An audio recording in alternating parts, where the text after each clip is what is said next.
Here's the math on why RSA works. We know that the public key is E and N, and private key is Dn. We also know that N equals to P times Q, and P and Q are prime numbers. Therefore, torsion N is P minus 1 times Q minus 1. The public key E and the private key D are multiplicative inverse of each other, mod torsion N. That's why we say the public key and the private key are paired together.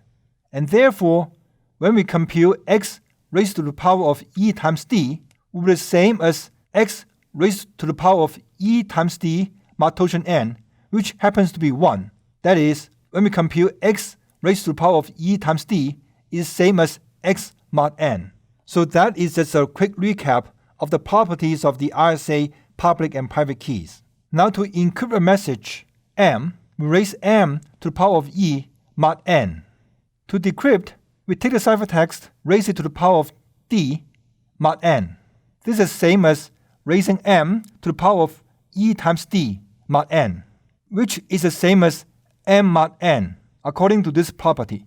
Since we require that the plaintext input is smaller than the key, that means M mod N equal to M, and that's the original plaintext. So this shows that decryption indeed works.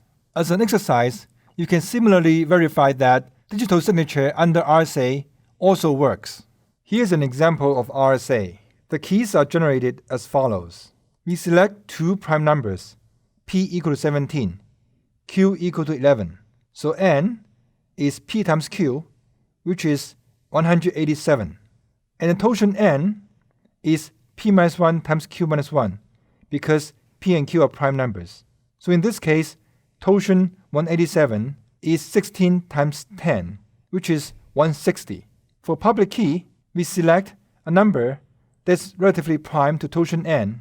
In this case, we select 7, because 7 is relatively prime to 160.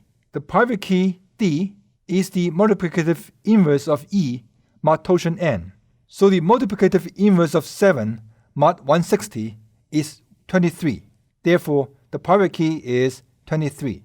To summarize the key generation process, we have the public key 7, 187, private key 23, 187. Suppose we use the public key to encrypt the plaintext message 88. We raised 88 to the power of 7, mod 187. The result is 11. To decrypt, we raised 11 to the power of 23, and then mod 187. The result is 88, the same as the plaintext.